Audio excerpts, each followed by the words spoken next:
Friends, క్రితం sir మీకు ఒక వీడియో పెట్టాను కదా. అంటే డబ్బులు కడితే గవర్నమెంట్ జాబ్స్ వస్తాయా, అంటే డబ్బులు కట్టి గవర్నమెంట్ జాబ్ కోసం చాలామంది ఎలా మోసపోతున్నారో దాని గురించి ఒక వీడియో చేశాను. ఆ వీడియో చేసిన తర్వాత మీకు ఇంతకుముందు చెప్పాను, మీకు ఒక స్క్రీన్ షాట్లు పెడతాను ఫ్రెండ్స్. వీళ్ళు ఏ విధంగా మోసం చేశారో ఆ ఫేక్ ఏవైతే ఉన్నాయో ఐడి కార్డులు, నెక్స్ట్ వాళ్ళు వెబ్సైట్స్, తర్వాత వాళ్ళు మెడికల్ ఉంది దానికి చెక్ చేయించుకోవడానికి రమ్మని ఆ కాల్ లెటర్స్ ఎలా పంపిస్తారో మీకు ఇంతకుముందు చెప్పాను కదా. తర్వాత వీడియోలో పెడతాను అని చెప్పేసి ఈ వీడియోలో పెడతాను చూడండి ఫ్రెండ్స్.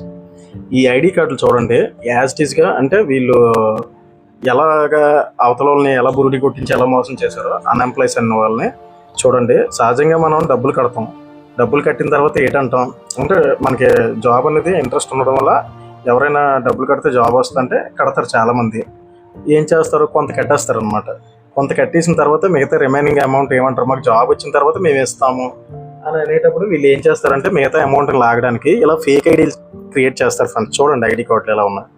ఈ ఫేక్ ఐడి కార్డులు క్రియేట్ చేసి దీని ముందు ఏం చేస్తున్నారు, వెబ్సైట్ చూడండి, ఇది ఆర్ఆర్బి వెబ్సైట్ ఎలా ఇచ్చారో దాంట్లోనే ఆ అభ్యర్థి ఎవడైతే ఉన్నాడో వాడికి ఒక హాల్ టికెట్, అంటే మీ బదులు వేరే ఓటర్ రాస్తున్నట్టు మీరు పాస్ అయిపోయారని చూపిస్తారనమాట. మీరు ఎగ్జామ్లో సెలెక్ట్ అయిపోయారు, మీకు గ్రూప్ డిలోనే సర్వీస్ వచ్చింది అని మనకి చూపిస్తారనమాట. ఇది యాజ్ ఇట్ ఈస్గా చూడండి, ఒరిజినల్గా ఎలాగా క్రియేట్ చేశారు. ఇలా చూపించి ఆ తర్వాత వీళ్ళు మీకు జాబ్ వచ్చేసిందని తర్వాత మెడికల్ కాల్ లెటర్ చూడండి ఎంత పక్కగా చేశారో చూడండి. ఇందులో చూడండి మెడికల్ కాల్ లెటర్ కూడా.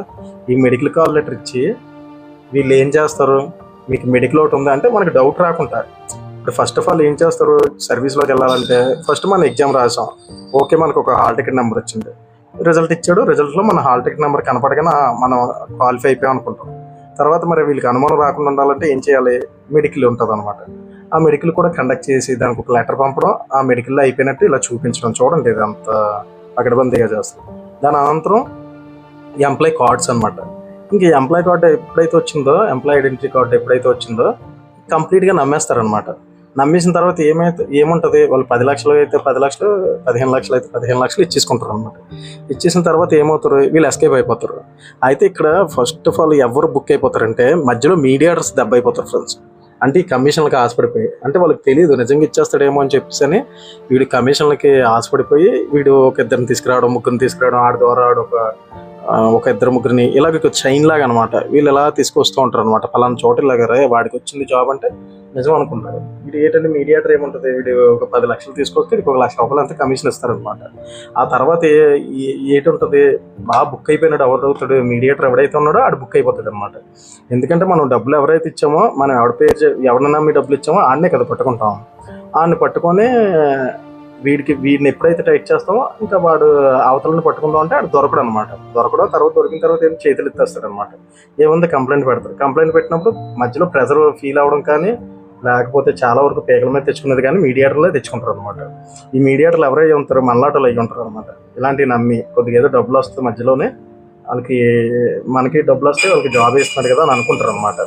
ఇది ఫ్రెండ్స్ చాలా వరకు జరిగే మోసాలు అనమాట. నేను మొన్నే చెప్పాను కదా, మనల్ని ఎలా నమ్మిస్తారంటే వీళ్ళు మనకి జాబ్ వస్తున్నట్టు ఒక కాల్ లెటరు, ఒక మెడికల్ లెటరు, తర్వాత ఐడెంటిటీ కార్డు, తర్వాత మనకి ఇంకా అడ్వాన్స్గా మనం ఎటు చెప్పిన శాలరీస్ కూడా అకౌంట్లో వేస్తుంటారు అనమాట. ఈ శాలరీస్ ఎప్పుడైతే అకౌంట్లో వేస్తారో అది నిజమని నమ్మేస్తారు అనమాట. తెలియని ఏముంటుంది, వీళ్ళు ఎక్కడో పై రాష్ట్రాల్లో తీసుకెళ్తారు ఫ్రెండ్స్. బాగా లూప్ లైన్లోనే విలేజెస్ ఉంటాయి, అలాంటి దగ్గర చిన్న ఆఫీస్లో పెడతారనమాట.